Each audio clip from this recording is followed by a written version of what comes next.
Shalom monde entier, shalom chers auditeurs de la radio MIC. Bienvenue dans votre émission. Dans le souci de préparer l'église du Seigneur à la rencontre de l'époux, la radio MIC organise à l'intention de tout ouvrier du Seigneur cette émission à nous les ouvriers. Une émission qui vise à révéler le profil d'un sacrificateur, le profil d'un bon ouvrier. Je suis votre serviteur, le frère Endel Amissi. Nous sommes dans notre premier thème qui est les dons spirituels. Je suis avec notre papa, notre pasteur et surtout mon coach, le berger Moïse. Bonjour berger. Bonjour Endel. Berger, le Seigneur est merveilleux. Alléluia. Hier à MIC Kinshasa, nous avons appris à rendre grâce à Dieu en toutes circonstances. Amen. Même quand on se réveille, c'est une grâce. Amen. On doit continuellement rendre grâce à Dieu. Alléluia. Berger, avant d'entrer dans notre sujet du jour, berger, un petit mot pour nos fidèles bien-aimés de MIC, nos fidèles auditeurs, à cause de cette interruption de programme. Très bien. Bien-aimés, nous revenons à nos programmes parce que il y a eu une interruption due au préparatif d'un chantre chrétien, Henri Papa. Il avait fallu des prières, il avait fallu le préparatif, il avait fallu élargir l'espace au temple. Alors ça nous a pris beaucoup de temps, et beaucoup de moyens, beaucoup d'efforts. Et après cela, nous sommes restés en retraite de 4 jours avec les chantres. Et j'y étais aussi. Voilà la raison de notre interruption momentanée. Et nous vous revenons encore. Et cette fois-ci, nous reprenons l'élan. Et merci de votre patience et merci de rester branché à MIC Radio, quoi qu'il y avait toujours des rediffusions. Merci de rester branché, comme l'a dit le berger Moïse. Berger, nous constatons une chose dans ces enseignements, berger. Endel. Nous constatons que ces enseignements nous ouvrent un peu les yeux. Aujourd'hui, nous savons discerner les faux serviteurs de Dieu. Yes. Je veux parler de 3 types de serviteurs de Dieu que vous nous aviez appris à discerner, Yes. à voir. Le premier, c'est concernant l'ânesse de Balaam. Oui. Concernant l'ânesse de Balaam, vous aviez dit qu'un faux serviteur, il est d'un état brut. Oui. Il n'est pas encore fini. Oui. Donc il n'est pas brisé. Il n'est pas préparé à faire ce qu'il fait. Le deuxième est l'image de Samson. De celui qui, à cause du monde, perd la vision, perd la mission pour laquelle Dieu lui a envoyé vers son peuple. Et le troisième type de faux serviteurs de Dieu, c'est le type de Lazare. Le type de ceux-là que Dieu a appelés mais qui ne sont pas encore délivrés. Oh mon Dieu. Et aujourd'hui, berger, Oui. vous nous aviez promis un très bon enseignement, qui sont les écailles dans les yeux de Paul. Les écailles dans les yeux de Paul. Paul est en route. Okay. Il va persécuter l'église du Seigneur sur le chemin de Damas. Il rencontre une lumière. Jésus dit, je suis la lumière du monde. Voilà l'appel pour Paul qui commence sur le chemin de Damas pour dire, aujourd'hui, nous nous retrouvons dans les choses du Seigneur. Mais au départ, nous n'en avions pas l'idée. La vocation vient à pied levé. Le Seigneur nous surprend, comme il a surpris Paul. Il avait une autre direction, mais il se retrouve maintenant vers la direction du domicile d'Ananias. Un certain Ananias. Paul, qui était Saoul, rencontre le Seigneur et lui dit, qui es-tu, Seigneur? Et il lui dit, je suis Jésus que tu persécutes. Et il lui a demandé, qu'est-ce que je dois faire? D'abord, quand il rencontre le Seigneur, il devient aveugle. La Bible dit, je suis venu pour que ceux qui voient deviennent aveugles et que les aveugles voient. C'est que le Seigneur a une nouvelle vision qu'il veut donner. Cette vision doit d'abord supprimer la première. Chez Dieu, il n'y a pas deux choses qui doivent marcher d'une manière similaire. Nous devons d'abord perdre notre ancienne conception, notre ancienne façon de voir les choses. Notre Dieu étant un Dieu jaloux, il commence d'abord par nous rendre aveugles et il nous donne une nouvelle vision. Nous parlons de faux serviteurs. Attention, au préalable, Dieu doit d'abord traiter notre art visuel. Pourquoi nous mettons ça dans la catégorie des arts? Parce que dans le ministère, nous devons concevoir les choses. C'est-à-dire concevoir tel que Dieu le voit. Et pourquoi nous plaçons ça dans l'art? Quand on voit un sacrificateur habillé, n'est-ce pas? Oui. Quelle conception prophétique devons-nous avoir dans cet habillement? Quand nous voyons le tabernacle habillé, quelle conception prophétique devons-nous avoir? Quand nous voyons Jésus qui porte de sandales, qui se sent d'un linge sur sa hanche, etc. Quelle conception prophétique devons-nous avoir? Chers auditeurs, nous allons recommander ce beau moment entre les mains du Seigneur pour que le Seigneur nous ouvre les yeux. Prions. Père Céleste, nous te rendons grâce pour ce moment d'intimité avec toi dans ta parole. Yes. Il est écrit, mes amis sont ceux-là qui gardent ma parole. Seigneur, nous gardons ta parole. Laisse que ta parole nous transforme. Que l'enseignement d'aujourd'hui nous transforme et que les écailles tombent de nos yeux. Yes. Au nom de Jésus. Amen. Amen. Chers auditeurs de la radio MIC, ainsi que dans tous nos réseaux sociaux, YouTube, Facebook, etc. Nous sommes dans Actes chapitre 9, Endel, le verset 15 à 18. Nous irons point par point. Acte 9, commençons par le verset 15, qui dit la parole du Seigneur. Acte 9, verset 15. Nous lisons au nom de Jésus. Amen. Mais le Seigneur lui dit, va, car cet homme est un instrument que j'ai choisi pour porter mon nom devant les nations, devant les rois et devant les fils d'Israël. Nous gardons la page. Pour les bien-aimés qui écrivent, voici la vocation de Paul explicitée à Ananias. Cet homme est un instrument. C'est que Dieu veut se servir de lui. Que j'ai choisi, il est tombé dans les choix de Dieu. Pourquoi? Pour porter mon nom devant les nations. C'est-à-dire, Paul devait parler de Christ. Devant les nations, il n'apporte pas les spectacles, le miracle, le vent que nous sommes en train de voir aujourd'hui. Mais dans toutes les nations, il devait présenter au monde le nom de Christ. C'est que dans l'Ancien Testament, Dieu n'a pas été défini. Il s'appelait Je suis. On ne connaissait pas le nom de Dieu. Et Paul devait porter le nom de Dieu. Il devait apporter la connaissance sur un Dieu depuis l'Ancien Testament mal connu. Oui. Ainsi, pour cela, le roi, les fils d'Israël devaient connaître leur Dieu. Et c'était ça le ministère de Paul. Pour le faire, il avait fallu que Paul connaisse une expérience. Nous sautons, nous prenons le verset 17. Très important.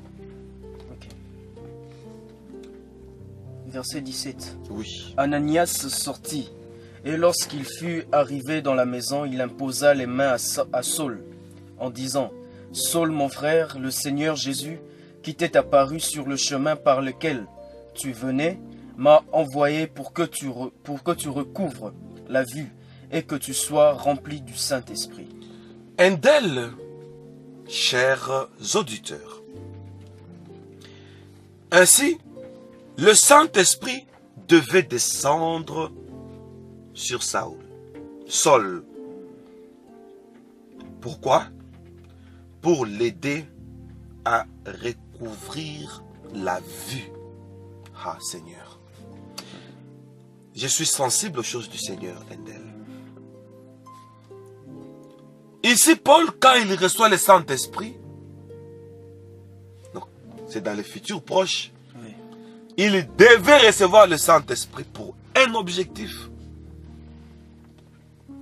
L'objectif premier, ce n'était pas pour qu'il parle en langue. Ce n'était pas pour qu'il prophétise. Okay. Ce n'était pas pour qu'il commence à faire des miracles. Ici, le Seigneur lui dit, il doit recouvrir la vue. Alors, au nom de cet objectif, il devait y avoir l'intervention du Saint-Esprit. Okay. Le Saint-Esprit nous ouvre les yeux. Alors, pendant que Ananias priait pour Saul, nous prenons le verset 18. Indel. Le verset 18. Au même instant, il tomba de ses yeux comme des écailles, et il recouvra la vue. Il se leva et fut baptisé. Au même instant. Quel instant? Une simultanéité. La prière d'Ananias, la descente du Saint-Esprit. Okay. Les deux ont fait tomber les écailles des yeux de Saul. Une question. Est-ce qu'avant, quand on les regardait, on voyait ces écailles? Non. Non. Alors ça venait d'où? Comment les écailles peuvent-ils tomber des yeux? C'est ça notre réflexion. Alors, pour évoluer, image de faux serviteurs. Nous tirons juste cet extrait pour illustrer la maladie que nous avons dans les ouvriers. Un passage biblique dit, un aveugle peut-il conduire un autre aveugle? Les deux ne tomberont-ils pas dans une même fosse? Et là nous sommes dans Matthieu chapitre 15 verset 14. Donc il y a aussi les aveugles qui conduisent les aveugles. Et qu'est-ce que Jésus veut nous dire par là? Nous allons dans Psaume chapitre 119, le verset 18. Et c'est là que nous comprendrons de quel aveuglement il s'agit. Un aveugle peut-il conduire un autre aveugle? Qui est le premier aveugle? Qui est le deuxième aveugle? Et nous allons le comprendre avec David. D'accord. Psaume 119, verset 18. Ouvre mes yeux pour que je contemple les merveilles de ta loi. David était-il aveugle? Non. Mais pourquoi il demande qu'on lui ouvre les yeux? Ananias veut ouvrir les yeux de Saul. Saul de Tarse. Ouvre mes yeux pour que je contemple le merveille de ta loi. Ici, le psalmiste veut nous dire, quand on lit les Écritures, qu'on ne voit pas la lettre, mais qu'on voit la révélation contenue dans la lettre. Un aveugle peut-il conduire un autre aveugle? Il s'agit des encadreurs spirituels. Il conduit le peuple, mais il n'a pas la révélation des Écritures. Et lui et le peuple qu'il conduit tomberont dans une même fosse. Où est la problématique? Paul nous dit, si notre évangile est voilé, il est voilé pour ceux qui se perdent, ceux dont le Dieu de ces siècles a aveuglé quoi?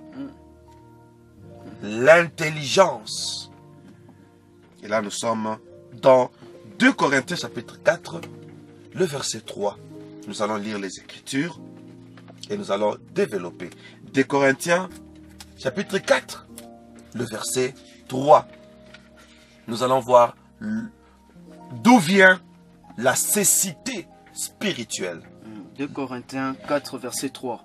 Si notre évangile est encore voilé, il est voilé pour ceux qui périssent, pour les incrédules dont le Dieu de ce siècle a aveuglé l'intelligence, afin qu'ils ne vissent pas briller la splendeur de l'évangile de la gloire de Christ, qui est l'image de Dieu. Alléluia. Donc l'évangile, n'est-ce pas, Oui. doit nous donner l'image de qui? De De Christ. Christ. Quand nous prêchons, est-ce que nous avons l'image de Christ? Ou l'image de ce que le Christ a créé? C'est ça le problème. Et c'est le Dieu de ce siècle qui fait ça. Oui. Nous allons voir 8 aspects. 8 aspects d'un serviteur faux. C'est-à-dire, il a l'appel. Là, il est vrai. Dieu l'a appelé. Il est dans le bon. Mais, il commence l'œuvre comme Lazare qui reçoit l'appel. On dit déliez-les et laissez-les aller. C'est la prophétie de ceux qui ont reçu l'appel avant d'entrer dans les champs de l'évangile. Il lui faut une délivrance de l'Église. L'Église doit lui accorder ses mandats en lui accordant d'abord une délivrance. Beaucoup sont partis trop vite.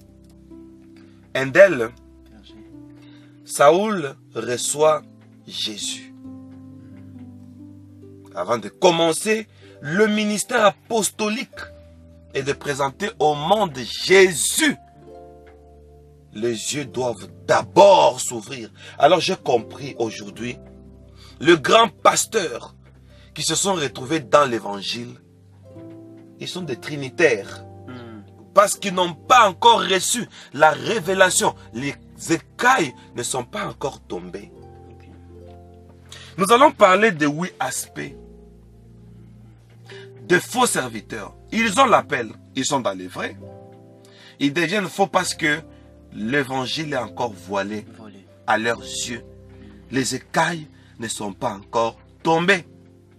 Ah oui? Alors qu'ils sont des serviteurs. Alors qu'ils sont des serviteurs. Ils ont reçu l'appel. Et maintenant, pourquoi les écailles ne sont pas tombées? Parce que ils n'ont pas rencontré leur Ananias. Quand Saoul rencontre Jésus, Ananias dormait. Oui ou non? C'est ça. Il était chez lui. Il était dans sa maison. Les gens aujourd'hui ont confondu l'appel et le coaching. Ah oui. Vous savez, hein? Même si les pasteurs nous suivent aujourd'hui, ça ne veut pas dire que ce sont des païens. Il y a des écoles théologiques qui nous suivent. Moi, je bénis le Seigneur. Même les prêtres catholiques nous suivent. Moi, je reçois les appels. Vous voulez dire que ce sont des ignorants? Non. Ce sont des théologiens. Ce sont des professeurs. J'ai reçu un professeur en théologie qui a pris l'avion depuis les États-Unis, qui est venu à Kinshasa juste pour 2 jours et voir le berger Moïse. Amen. Vous pensez que c'était un ignorant? Non. Il me dit, moi avant de faire la théologie, je fais d'abord la science. Je suis un scientifique. Alors, Indel, on peut recevoir l'appel, mais on doit avoir un Ananias. C'est très important. Alors, quel est l'avantage de faire tomber les écailles de nos yeux? C'est ce que le Saint-Esprit vient faire. Premièrement, un faux serviteur. Mais là, l'appel, n'oublions pas. Nous sommes en amont comme en aval. Ok. En amont, il a l'appel. Oui. En aval, comme recto verso. Oui. Au verso, il est coaché. Par la prière d'Ananias, et le Saint-Esprit intervient. Et donc, nous nous posons une question. Qui est le Saint-Esprit? On ne peut pas dire qu'est-ce qu'est le Saint-Esprit. Oui, ce n'est Non, pas... risque de péché. Ah, On se souvient de notre premier enseignement. On ne le yes. chosifie pas, il faut le personnaliser. Alléluia. C'est une personne. Alléluia. Amen. Du nom de Du Saint-Esprit. le Saint-Esprit. Le Saint-Esprit. Alors c'est qui?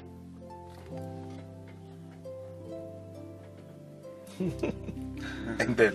On y va. Le Saint-Esprit. On en a parlé. Le Saint-Esprit, c'est Jésus lui-même. Oui, parce qu'il a dit, je prierai le Père, il vous donnera un autre consolateur. Consolateur. Et en bas, il parle, il descend, il dit, je viendrai à vous. Il dit, l'esprit que le monde ne peut pas recevoir parce qu'il ne le connaît pas. Mais vous le connaissez. Comment on le connaît? Pendant qu'il n'est pas encore Pendant venu. qu'il n'est pas encore venu. Donc c'était lui-même. Ah oui, et parce qu'il dit, vous le connaissez parce qu'il demeure avec vous. Oh, gloire à Dieu. Donc celui qui devait venir était déjà là. Alors pourquoi il doit encore revenir? Parce qu'il avait une forme humaine. Ok, donc berger, on a avant d'avoir le Saint-Esprit, on doit d'abord avoir Jésus. Oui, Une fois qu'on accepte Jésus, le Saint-Esprit vient après. il vient. Donc, quelqu'un ne peut pas développer les fruits du Saint-Esprit sans avoir Jésus. Oui, parce que c'est lui le Saint-Esprit. D'abord Jésus. D'abord Jésus. Voilà pourquoi il est important pour nous les chrétiens, berger. Excusez-moi, une parenthèse que j'ouvre, je vais vitement refermer. Oui, Voilà pourquoi je conseillerais à nos fidèles de Mick, berger. Endel. Aujourd'hui, excusez-moi, la maladie qu'on a aujourd'hui, c'est qu'on désire beaucoup avoir. Seigneur. Alors qu'on oublie le processus d'avoir quelque chose. Berger, moi je conseillerais aux gens d'aller suivre notre enseignement sur les 3 dimensions pour posséder. Très important. Et là-bas, on nous précise qu'avant de posséder, on doit d'abord posséder Jésus.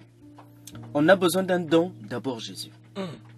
On a besoin de la richesse, d'abord Jésus. Puisqu'il est écrit, toute chose a été créée par lui et pour lui. Et pour lui, Une fois que nous avons Jésus, nous avons tout. Seigneur. Puisque la Bible dit, les dons parfaits, excellents, ne viennent que du De Père lui. de lumière. Qui est lui? C'est lui Jésus. C'est lui le lumière du Saint-Esprit. La lumière du monde. Alléluia. Berger, d'abord lui. On veut le don, on veut prophétiser, on veut sortir des paroles de connaissance, d'abord Jésus. Merci. Je ferme ma parenthèse. Yes. Alors, Endel, Berger. l'appel, c'est un amont. Oui. L'ouverture de Dieu, c'est un aval. Ok. Et nous avons ouvert une parenthèse avec toi pour dire, Oui. si le Saint-Esprit c'est Jésus, mais pourquoi Jésus rencontre Saul sur le chemin de Damas? Qui es-tu, Seigneur? Je suis Jésus que tu persécutes. Ok. Il a rencontré le Seigneur, mais il n'est pas encore baptisé du Saint-Esprit. Or, c'est lui qui l'a rencontré, c'est lui le Saint-Esprit. Donc, le Seigneur l'amène dans le principe des étapes. 2 étapes. Oui. Jésus pouvait à l'instant remplir Saul de son esprit. Oui, et puis il commence son ministère directement. Il dit non, il faut un coach, Ananias, Un Dieu de principe. un Dieu de principe. Oui. Il va chez Ananias, on prie pour lui. Maintenant, Jésus se manifeste à Saul, maintenant, sous la personne du Saint-Esprit. Et les écailles tombent. Un serviteur faux, mais qui a l'appel, qui n'a pas respecté ces étapes, nous avons 8 conséquences, dont la première. Les 8 caractéristiques d'un faux serviteur. Dans le domaine de la révélation, bien sûr. 1. Il n'a pas de découverte. Parce que les écailles ne sont pas tombées. Quand on lit que Jésus est monté à une montagne de la transfiguration. On doit découvrir la situation géographique de cette montagne de la transfiguration. Et cette montagne avait quel nom? Amen. Amen, papa.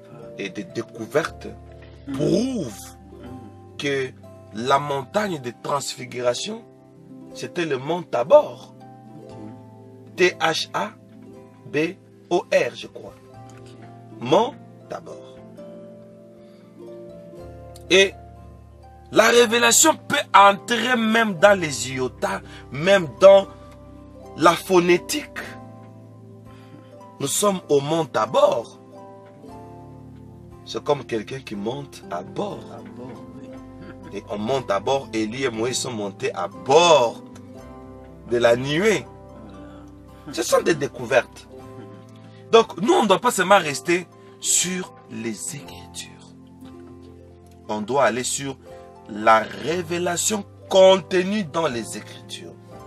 On doit découvrir pourquoi Jésus est né à Bethléem. N'est-ce pas? Il est né à Bethléem. Mais conçu où? C'est ça. Berger. Tintel. Berger, parlons un peu de la découverte. Oui. Berger, vous aviez dit que un bon serviteur Oui. doit découvrir. Il doit découvrir. Voilà pourquoi Jésus, avant même d'aller à la montagne, il appela Jean-Pierre Et Jacques. et Jacques. Alors que vous nous aviez expliqué, Pierre, l'image de l'Église, Jean, l'image de De la révélation. Oh mon Dieu. Celui qui aime la révélation doit arriver à découvrir ce qui se passe là-bas à la montagne de transfiguration. Oui. Jésus qui n'était plus seul, Moïse, la loi qui vient, le prophète Élie qui vient, qui revient. Et pourquoi seulement les deux? Pourquoi seulement le deux alors que Élie n'avait pas la double portion? C'était Élisée. Pourquoi Élisée ne revient pas? Et seulement Élie. Ça, c'est ce qu'un bon serviteur doit savoir. Donc quand on lit, hein, Hmm. on se pose des questions. Oui, On découvre des réponses. oui. Et chaque réponse est une nouvelle question. Hmm. Parce que Dieu a dit, ma parole cache, Cache ma parole. Quoique je vous le dis maintenant, mais ça reste des mystères. Ah oui. Ah oui. Berger, Un donc bel. là, vous nous incitez à ne pas prendre la parole de Dieu, la prédication de manière volative, de manière à ce que nous restons juste au-dessus là, nous lisons la parole. Donc on sait déjà ce que ça dit, Oui. on n'entre pas à l'intérieur, tellement qu'on l'a beaucoup lu, on reste juste On là. reste juste là. J'ai vu un pasteur qui dit, maintenant là, nous entrons dans le sacerdoce. Wow. Il hausse la voix. C'est un exemple que j'avais donné la fois passée. Oui. Nous irons prier au fleuve. Dans Apocalypse, on a vu un ange qui avait un pied dans l'eau, un pied sur la Mon terre. Dieu. Nous allons prier un pied au fleuve, un pied sur la terre pour prendre possession de l'eau et prendre possession de la terre. C'est vrai ça. Donc là, j'étais descendu pour ça. Donc vous voyez qu'on n'a pas On découvert. n'a pas découvert. La découverte, c'est la révélation. Endel, tous nos prédicateurs sont invités Oui. à chaque prédication à faire découvrir un iota de la Bible. C'est très important. À chaque message. Maintenant, un faux serviteur, quand il prêche, on ne découvre pas. On ne découvre pas. Donc on reste plus philosophe. On reste plus philosophe. On reste plus expérimental. Ce sont des choses qu'on a expérimentées. Ce sont des choses qu'on connaît depuis nos bas âges. Oh mon Dieu. On ne fait que revenir là-dessus. Oh mon Dieu. Comme berger, je connais un pasteur. C'est une histoire qu'on m'a racontée. Ce pasteur-là, lui, avant de prêcher, il a un cahier. C'est à Brazzaville. Avant de prêcher, il a un cahier. Oui. Et un jour, avant de prêcher, il appelle sa femme. Lui demanda d'amener son cahier pour prêcher. Il ne prêche que les mêmes choses. Oh. L'église connaît déjà. Oui, il sait qu'aujourd'hui là, le pasteur va parler de ça, demain il va parler de ça, demain. C'est ce qu'il revient juste sur ça. Il a un cahier où il choisit, Oui. il prend au hasard, Au hasard. il essaie un peu de feuilleter, bon, les thèmes qu'il qui lui convainc et il prêche ça. Oui. Le même cahier là. Le même cahier, le même thème. Il ne change rien. Seigneur Jésus. Et un jour, il a demandé à sa femme de le ramener le cahier. Sa femme, tellement qu'elle était troublée, elle a oublié le cahier. La femme vient au culte. Le mari qui lui pose la question, où est le cahier? La femme qui dit, j'ai oublié le cahier. Rentre à la maison. Il n'a même pas dit ça. Ils ont arrêté le culte, berger. Non. Ils ont arrêté Ne le dis culte. pas ça. Ils ont arrêté le culte. Il est rentré. Hein? Il a dit, aujourd'hui, il n'y a pas culte, on rentre. Parce qu'il n'y a pas de cahier. Parce qu'il n'y a pas de cahier. Prédicateur de la lettre. Vraiment. Oh mon Dieu. C'est triste. Vraiment triste. Maintenant, on a un pasteur pareil. On va le suivre pourquoi? Alors que nous devons suivre celui qui nous fait voir le retour du Messie. Seigneur. Alors, Endel, un faux serviteur, dans ses sermons, messages, prédications, conférences, il n'y a pas de révélation. Vous savez quoi? Moi, à un moment, je peux suivre une conférence des pasteurs. Celui-ci vient des États-Unis, celui-ci vient de l'Angleterre, celui-ci vient par exemple de l'Italie, etc. On donne les thèmes et le verset clé. C'est ce qu'on dit au prédicateur, non? Voilà notre thème, voilà notre verset clé. Maintenant, vous allez voir qu'on donne les versets. On lit autre chose et on dit autre chose. Ça ne corrobore pas. On ne sait pas joindre ce qu'on lit vis-à-vis de la révélation. On ne sait pas briser les seaux. Quand on brise les seaux, il y a une découverte. On découvre ça, on découvre ça. C'est pourquoi le livre d'Apocalypse, on l'appelle révélation. Parce qu'on brise les seaux. Chaque découverte est un seau brisé. Ah oui. Voilà un faux serviteur. On ne découvre pas la pensée cachée de Dieu dans ce qu'il nous dit. Moi, j'aime Endel. Quand j'apparais aux médias, c'est que je prêche. Qu'on les cherche partout, qu'on ne les trouve pas. Ah, que j'apporte du nouveau. Là, je sens que j'ai bien rempli mon ministère. Et en votre licence propre à vous. Ah oui. J'aime ça. On découvre. N'est-ce pas? C'est ça, berger. Deuxièmement, un faux serviteur ne nous donne pas de l'information. Parce qu'il n'y a pas que la découverte. Il y a aussi de l'information. Qu'est-ce que je vais dire par là? L'information a un terme qui lui donne la teneur. C'est l'actualité. Un faux serviteur n'est pas dans l'actualité. C'est encore compliqué? Très compliqué. On va comprendre. Quel est donc ce serviteur fidèle et prudent que son maître a établi sur ces gens pour leur donner la nourriture? Temps convenable. Le temps convenable là, c'est ça l'actualité. Ok. Nous sommes à quelle génération? Ah, nous sommes dans quelle époque? L'époque, l'ère, n'est-ce pas? Comme dernièrement nous avions entendu, sommes-nous à 23h50 de la fin du monde? Ah oui. Oui, il faut savoir ça. Maintenant, on sait nous informer. Par exemple, nous sommes en train de passer l'époque où Israël fêtait le jubilé. Et nous sommes par exemple à l'époque de la fête des trompettes. C'est en ce mois de septembre. Le 23 septembre. Voyez-vous? Ça coïncide avec le son de la trompette qu'Israël sonnait pour fêter la fête des trompettes. C'est ça l'actualité. Donc l'évangile doit ramener chaque réalité du temps au peuple qui entend. Donc ceux qui entendent doivent écouter les choses liées à notre temps. Je donne un exemple.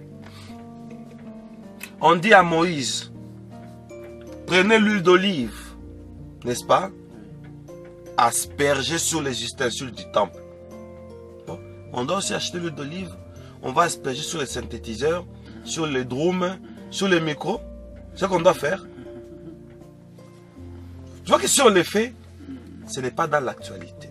Ce n'est pas dans notre temps. La Bible dit, hein, les enfants d'Israël,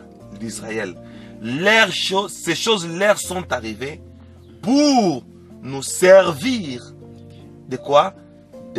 D'instruction, d'exemple pour nous qui sommes arrivés à la fin de temps. Ne prenons pas la parole de Dieu d'une manière brute. Je donne un exemple hein, sur l'actualité. Par exemple, on dit que Jésus a commencé son ministère à l'âge de 30 ans. À 33 ans et demi, il a fini. Ces jeux-là d'âge nous cachent quoi? Berger, là je me rappelle l'arche de Noé. Je me rappelle l'enseignement sur l'arche de Noé. Tu as une tête d'ordinateur. Où vous aviez détaillé le parcours de Jésus. Alléluia. Dieu est merveilleux. Dieu est merveilleux. Dieu a révélé à Noé le parcours de Jésus de par l'arche. Oh Lord, la longueur, la largeur, la hauteur. En tout cas, Berger, j'aimerais resuivre ça encore. Ah oui. 30 coudées, 300 coudées, tout ça, ça cache. Donc, maintenant les gens, le faux serviteur, moi j'ai déjà vu quelqu'un qui soutient la polygamie. Maintenant regarde un faux, il dit, mais Salomon c'est l'image, il change même de voix, c'est l'image de Christ. Salomon avait combien de femmes? 1000 femmes. C'est que Christ est polygame. On dit que Dieu est polygame. Et on chante ça. Mais c'est pas ce que Paul dit. Je vous ai fiancé, vous là. N'est-ce pas que c'est beaucoup de gens? Beaucoup de gens. À un seul époux. Le Christ. Comme vous, vous êtes comme une vierge pure au singulier. Et Dieu est polygame comment? Alors maintenant, il dit, on doit avoir plusieurs femmes parce que Salomon en avait 1000. Maintenant, actuellement, soyons dans l'actualité, ça veut dire quoi? On lui pose la question, ah bon? Alors, vous avez combien de femmes? Il dit, jusque là, 7. Il fallait avoir 1000 aussi. Mais tu vas mourir de cancer de prostate. je connais le pasteur. Ah oui. Je l'ai déjà suivi une fois. Ah oui. Et excusez-moi, quand il parle, hein, là où je suis, tu sens la colère sainte. Ça énerve. Ça énerve, Berger, ça énerve. Prendre la parole littéralement. On n'est pas informé. Et on le dit, ah, quand vous dites encore ça, ça veut dire quoi? Il dit, ça veut dire que si je regarde encore à l'église, une sœur qui me plaît, mais je la prends. Mon Dieu. Je la prends, une sœur qui me plaît. En tout cas, il dit qu'il y a encore 7. En tout cas. Et Berger, vous remarquerez que ces églises sont tellement nombreux que... Oui, les gens aiment ça. Les gens, ils ont beaucoup de fidèles. Et la plupart des fidèles sont des femmes. Ils aiment ce genre de choses. J'ai regardé son église. J'ai regardé son église, plus de femmes. Et quand il prêche, il dit du n'importe quoi, Berger. Oh oui. Il n'est jamais dans la parole.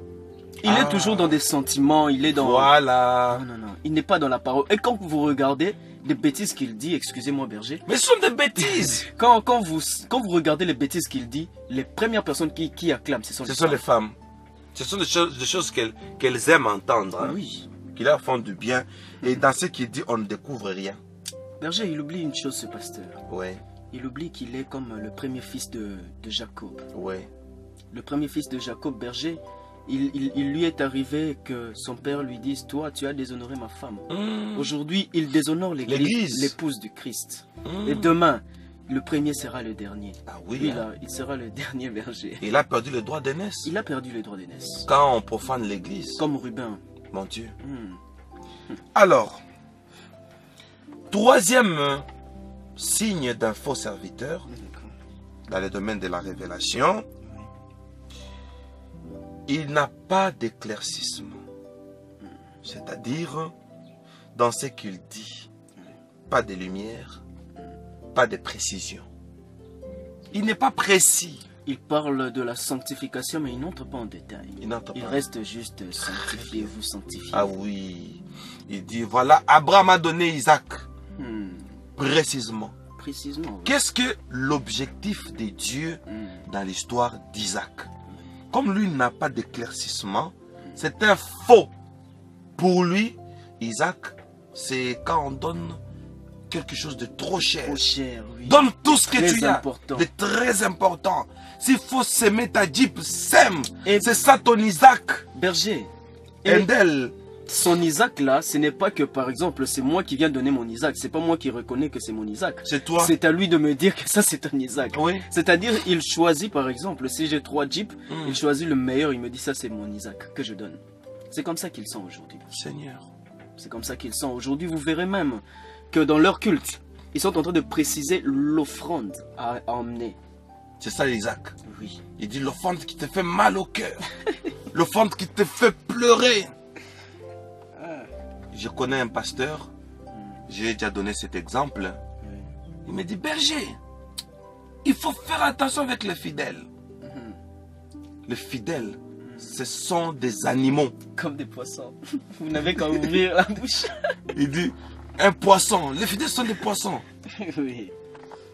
Il faut ouvrir sa bouche et prendre de l'argent. Si tu n'ouvres pas, il ne te donne pas l'argent qu'il a. Là où j'étais, je me suis dit, à partir d'aujourd'hui, c'est mon dernier jour avec ces faux pasteurs. Berger, ce faux et pasteur... j'ai coupé relation, j'ai coupé des ponts. Vraiment, ce faux pasteur oublie une chose, c'est que quand il fait ça, il est serviteur du fidèle. Ah oui, hein? Et non de Dieu. Ah oui, hein? Un serviteur de Dieu attend le corbeau venir. Alléluia. Il ne part pas vers le corbeau pour l'ouvrir la bouche. Ah, et arracher la viande et le gâteau. Non. Ah. Sinon, on est serviteur de la faim. Ah. Serviteur du ventre. Un pasteur me dit, les fidèles, ce sont des animaux. Hey. Ah, je vais dire ça en patois. J'ai déjà interprété. Alors, il dit,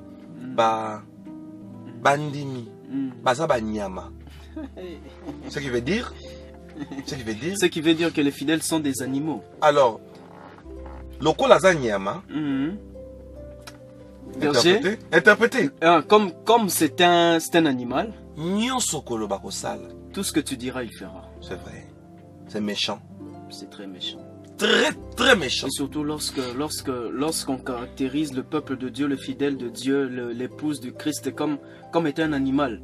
Alors que berger, je ne sais pas moi, si on part voir ce que Paul dit à propos d'un animal.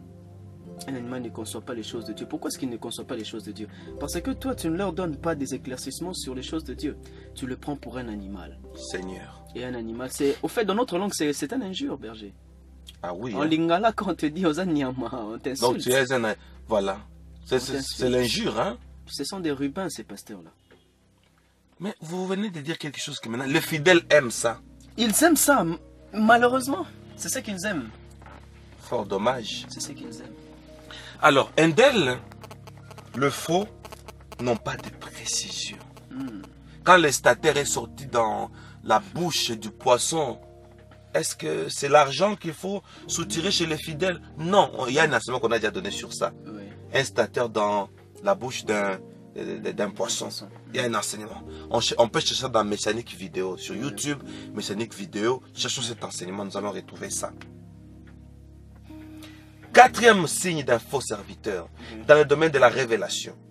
Parce que notre premier thème, c'est sur le don spirituel. Endel, un faux serviteur, dans son enseignement, on ne sent pas une instruction. Il ne nous instruit pas. Il ne nous instruit pas. Vous savez, quand il y a l'instruction, hein, il y a au moins, je peux dire, 4 aspects que ça serve d'information aussi. Hein. D'accord. Ok. Un serviteur qui donne une bonne instruction dans ses enseignements. Notez-moi bien ça, chers auditeurs. On sent des directives de Dieu dans ce qu'il enseigne. Et nous sommes instruits. 2. On sent les ordres de Dieu dans ce qu'il enseigne. et nous sommes instruits. 3. On sent des recommandations de la part du Seigneur et nous sommes instruits. 4. Nous sentons une édification et nous sommes instruits. Une seule prédication peut ouvrir plusieurs paramètres et nous pouvons grandir en un jour. Est-ce que vous pouvez encore réénumérer ça? Oui. Les 4 aspects de l'instruction. Oui, les 4 aspects de l'instruction. Premièrement, on sent les directives divines. Yes. Deuxièmement, on sent les ordres de Dieu. Yes. Te donner à toi qui entends cette prédication. Oui. Troisièmement, on sent les recommandations de Dieu à l'intérieur. Oh, quatrièmement, on est édifié. Puisque c'est ça même l'objectif du Saint-Esprit. Yes. Nous édifier. Et voilà. Maintenant, toutes ces 4, comment je peux les appeler, lumières? Bon. Oui, ce sont des lumières. Voilà. Dans l'instruction. Dans l'instruction. Voilà. Ces 4 aspects, tous ces 4 aspects doivent ressortir dans le message. Et on est instruit. Vous savez, il y a beaucoup de prédicateurs quand ils prêchent. Hein, vous sentez, et lui et son interprète, l'objectif c'est faire rire les gens. C'est ça. C'est comme un spectacle là de théâtre. Des gens qui rient à l'éclat. Et les fidèles aiment comme ça. Je connais un pasteur, lui quand il prêche c'est du théâtre. Et quand un fidèle rentre à la maison, on lui pose la question, qu'est-ce qu'on a prêché? Je dis, ah, les prédicateurs nous a fait rire. Nous avons ri. Oui. C'est tout. Et les fidèles retiennent plus ce qui leur plaise au fait. Ah oui. Et ce qui leur plaît, c'est le rire. Les rires. Les bêtises que d'autres pasteurs disent. Les exemples qu'on donne. On aime ça. Les exemples qui ne vont même pas transformer les vies. Mais on les donne quand même. Vous savez, pour faire un petit pas en arrière, Oui. quand on prêche, on doit être déterminé, on s'est dit, le peuple de Dieu doit découvrir. Ah oui. Le peuple de Dieu doit être informé Informé. de l'actualité. Israël ancien, comment est-il devenu Israël actuel? Actuel. Oui. La Jérusalem ancienne, comment est-elle devenue une Jérusalem actuelle? Le mont Sinaï, le mont Tabor, le mont Horeb, le mont Carmel, actuellement c'est quoi? Oui. Un enseignement qui éclaircit, Oui. qui nous ouvre les yeux, qui nous donne la précision. Quatrièmement, ça nous instruit. Ok. Cinquièmement, un faux serviteur de Dieu, n'est-ce pas? Oui. Quand il prêche, il ne dévoile pas ce qui a été scellé. Berger, ça veut dire. Ça veut dire, la parole de Dieu a été scellée. Un bon prédicateur, n'est-ce pas? Je l'avais dit autrefois, il doit briser les seaux. Vous l'écoutez, votre ignorance se dissipe. D'accord. Les voiles tombent. Ah oui, Okay. vous avez compris maintenant? Oui, oui. Donc il doit dévoiler ce qui était scellé. On s'est dit, ah, avant quand je lisais ça, je ne comprenais pas ça dans ce sens. D'accord. Voilà. Mais un faux, il ne dévoile jamais. Oui, vous vous retrouvez, j'ai déjà lu ça. C'est comme ça que moi j'avais compris de ma manière. C'est de la même manière que le pasteur me l'enseigne aussi. Et 6e point, il ne nous apporte pas un secret. Ça on doit lire. Ah oui, Berger, un d'elle. par ici, Berger, par ici j'aimerais dire une chose, c'est que Excusez-moi. notre objectif en suivant un homme de Dieu, Berger, c'est au fait d'avoir la même dimension que lui. Comment ça, Berger? Jésus lui-même a dit, Père, que là où je suis, qu'eux aussi. Soit. Oui, Berger. Mais aujourd'hui, nous nous rendons compte que les pasteurs aujourd'hui veulent se faire un peu de Superman, de super-homme, afin que les âmes soient dépendantes d'eux. Oh mon Dieu. Alors que ce n'est pas ce que veut Dieu. Oh mon Dieu veut que le secret que toi tu connais, dans l'intimité, qu'on le dise aussi aux autres. Alléluia. 1 Corinthiens, Oui. chapitre 2, verset 9 à 10. Ok. Le secret, on y va. Mais, comme il est écrit, ce sont des choses que l'œil n'a point vues, que l'oreille n'a point entendues, et qui ne sont point montées au cœur de l'homme, des choses que Dieu a préparées pour ceux qui l'aiment. Dieu nous les a révélées par l'Esprit, car l'Esprit sonde tout, même les profondeurs de Dieu. Vous imaginez? Berger, l'Esprit vient nous montrer même les profondeurs de Dieu. Oui, Il vient nous donner le secret de Dieu. les secrets de Dieu. Et pourquoi est-ce que l'homme cacherait-il ces secrets? C'est ça. Maintenant, un faux, il ne peut pas sonder ce qui est chez Dieu. Mais un vrai, quand il vient, Il sonde et il le révèle. et il vous dit même la date probable de l'enlèvement. Il faut être fier d'un pasteur. Comme moi je suis fier de vous, Berger. Merci. Nous sommes au 3e millénaire. Alléluia. Il faut s'attendre à tout. Oui. Parce que ce sont les profondeurs de Dieu. On entre dans le cœur de Dieu. Qu'est-ce qu'il nous cache? Un serviteur va, il les prend, il les révèle aux fidèles. Ce que Dieu a caché. N'est-ce pas une fierté d'un tel pasteur? Si, c'est une fierté. Ah oui. C'est une grande fierté. Mais un faux ne peut pas atteindre ce niveau-là. Et Berger, excusez-moi, nos églises d'aujourd'hui sont habituées à ce genre de choses. Nos églises d'aujourd'hui, une fois, je parlais à une sœur. Je lui parlais au fait de la fin de temps, de l'enlèvement. Il m'a dit, Annelle, j'aime pas ce genre de message. Jésus. Quand il m'a dit ça, Berger, je me suis senti frustré. Moi, je connais un Il a pasteur. insisté à 3 reprises, j'ai arrêté. Oh là là. C'est ça qu'on lui a enseigné. Moi, j'ai entendu un prédicateur dire. J'entends les gens dire Jésus vient bientôt. Qui vous a dit ça? Et- Jésus ne peut pas venir maintenant. Tant qu'on n'a pas encore dirigé ce pays. Donc Dieu doit t'attendre. Oui. Quand que tu deviennes président de la République, Ok. mon protocole rapproché, Ouais. il dit à une sœur une grande église de la place, ma sœur, tu sais que Jésus vient bientôt. La sœur lui dit, au nom de Jésus. Oh, Jésus ne peut pas venir. Moi, je ne me suis pas encore marié. une sœur aussi me l'a dit une fois. Ah, Il m'a dit, Jésus ne reviendra pas si moi je ne me suis pas encore marié. un prédicateur a dit, Jésus ne reviendra pas tant que je n'ai pas encore une Égypte. Il prêche ça. Ok. Il dit, laissez des histoires là, Jésus revient. Qui vous a dit ça? Vous ne savez pas que devant le Seigneur, un jour c'est comme 1000 ans. Ouh, Un mais grand entre pasteur en m'a dit ça. profondeur. Mais entre en profondeur. Il dit, toi tu peux parler de 2007, mais peut-être je peux devenir après un siècle. En tout cas, ce sont des gens qui ne fait frisent mal. pas les sauts. Ce Ah sont oui. des gens qui n'ont pas de l'information. Voilà. Et comment est-ce qu'ils donneront l'information Ah si oui. eux-mêmes ne l'ont pas? Alors, info, ce qui est secret reste Il secret. reste secret. Il ne sait pas les révéler. 7e point, Oui. info n'a pas de vérité. Ok. Info, dans ce qu'il dit, il a des intentions. Le verset qu'il vous donne là, il a les intentions cachées. C'est là où il finira. Il va chuter. Là où il va chuter. Donc il vous donne un peu l'image de... Nous parlerons aujourd'hui de comment conserver sa bénédiction. Ah. Et à la fin, c'est l'argent. L'argent. Et maintenant, vous allez joindre la bénédiction à quoi? À l'argent. Et Et il vous a eu. il vous a eu. Et à la fin, demande de fonds. Ouais. Ça marche. Ça marche. Voilà les stratégies d'aujourd'hui. Un autre fait demande de fonds comme ça, un prédicateur, il voit qu'on n'a pas bien donné. Il se fâche de la chair. Je vous dis, hein. Il se fâche. Il vient, il dit, ça c'est les offrandes que vous avez données. Avec son pied, il donne un coup de pied au panier des offrandes.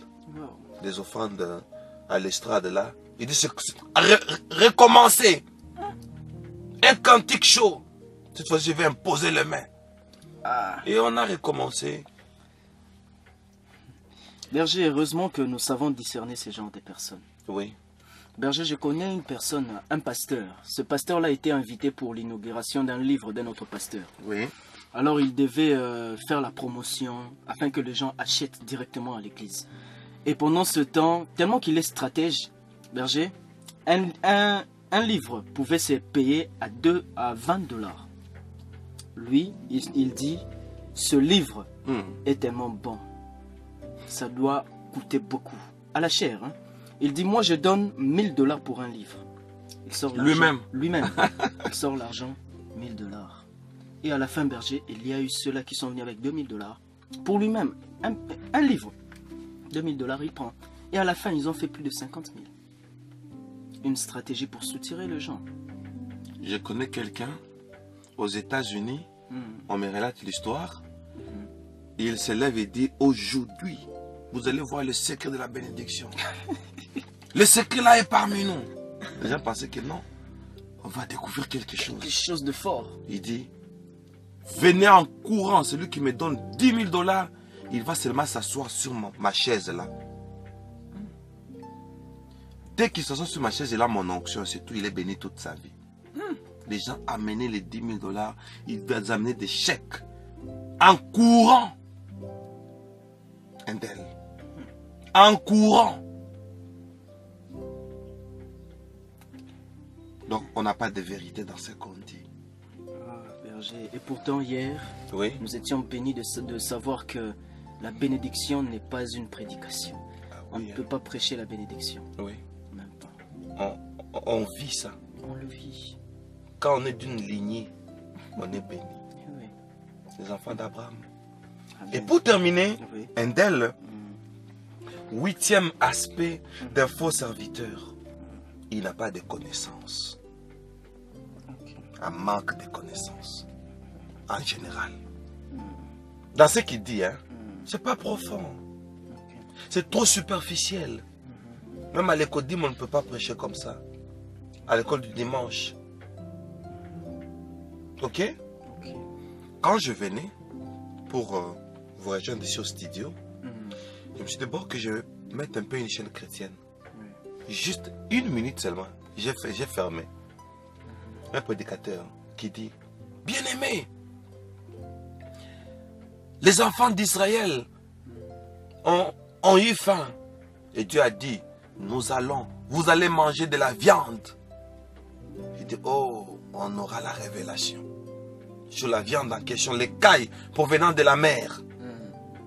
Il dit, bien-aimé, dès le départ, hein, il commence à tordre les Écritures. Il dit, bien-aimé, aujourd'hui, sache, tous tes besoins, Dieu est capable de répondre. Et c'est tout, il reste là. Il commence à développer ça. Dieu qui a donné de la viande aux enfants d'Israël, même dans les déserts, il va te donner ce que tu cherches, même si ça, là où tu es, tu ne vois pas ça. Tu l'auras. Dites Amen. Pouf, j'ai fermé. Voilà le 8 aspects d'un faux serviteur dans le domaine de la révélation. Pas de découverte, pas d'information, pas d'éclaircissement, pas d'instruction. Il ne dévoile rien. Pas de secret qu'il vient nous faire découvrir. Pas de vérité dans ce qu'il dit. Il a les intentions cachées. Pas de connaissance. Daniel dit, au temps de la fin, c'est le livre. Au temps de la fin, plusieurs le liront. On a dit ça à Daniel. Et la connaissance augmentera. Le temps de la fin, c'est le temps de la connaissance. Où est la connaissance dans nos prédicateurs? Gloire à Dieu, gloire à Dieu. Nous remercions le Seigneur pour ce moment en tout cas. Chers auditeurs, le berger vient de le dire. Nous avons la vocation nous surprend. Quand le Seigneur vient nous donner la vocation, il nous surprend. Et il change notre destination. Oh Lord. Notre destination change automatiquement. Alors faisons très attention quand on fait mal à l'église du Seigneur. Jésus. Quand on fait mal à l'église du Seigneur, souvenez-vous de Balaam qui voulait faire mal à l'église du Seigneur. Le Seigneur lui est apparu pour l'avertir.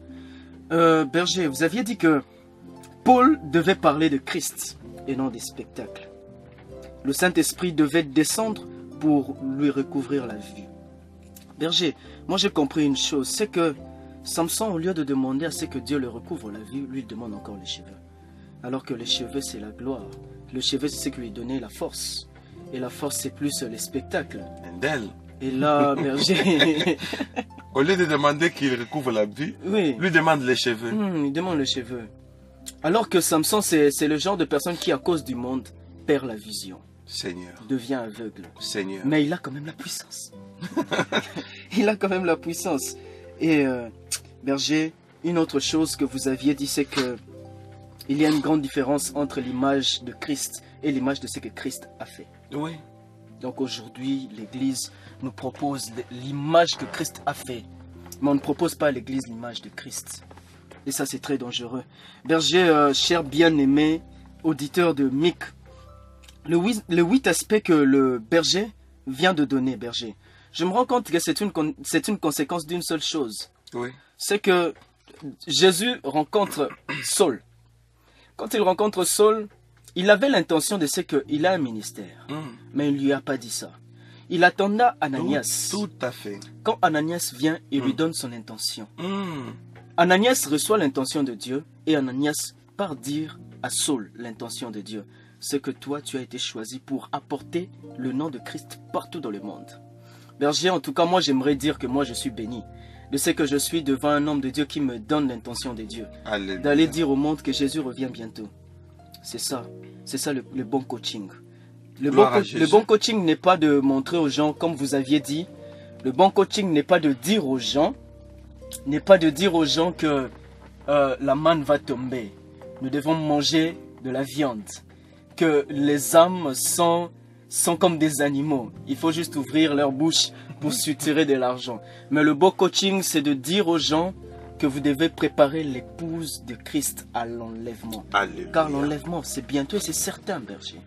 L'enlèvement, c'est bientôt et c'est certain. C'est certain. Yes. On doit faire très attention. Très attention. Veillez au bon coaching. Alléluia. Au bon coaching. Et le bon coaching, berger, nous emmène la bonne connaissance. Bien-aimés auditeurs de Mic, nous avons fini notre enseignement de ce jour. Nous vous annonçons l'enseignement prochain.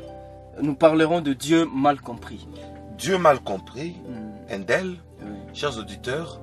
Et comme nous parlons des serviteurs, nous allons faire voir aux enfants de Dieu comment le faux ouvrier présente Dieu au monde. Ah oui. Berger, ça, j'ai l'impression d'être dans une école de ministère. Gloire à Dieu. J'ai l'impression d'être dans une école de ministère, berger. Ah oui. Vous nous enseignez beaucoup de choses. Gloire au Seigneur. Et de bonnes choses. Gloire au Seigneur. Merci beaucoup. C'est mon devoir. Merci beaucoup. Et ici, comme je l'ai dit au début de notre émission, l'objectif de cette émission est de révéler le bon profil, le profil excellent d'un serviteur, d'un sacrificateur, d'un bon ouvrier du Seigneur. Oh, et berger, c'en est fini de notre émission. Oui, pour aujourd'hui. Pour aujourd'hui, nous sommes à la fin.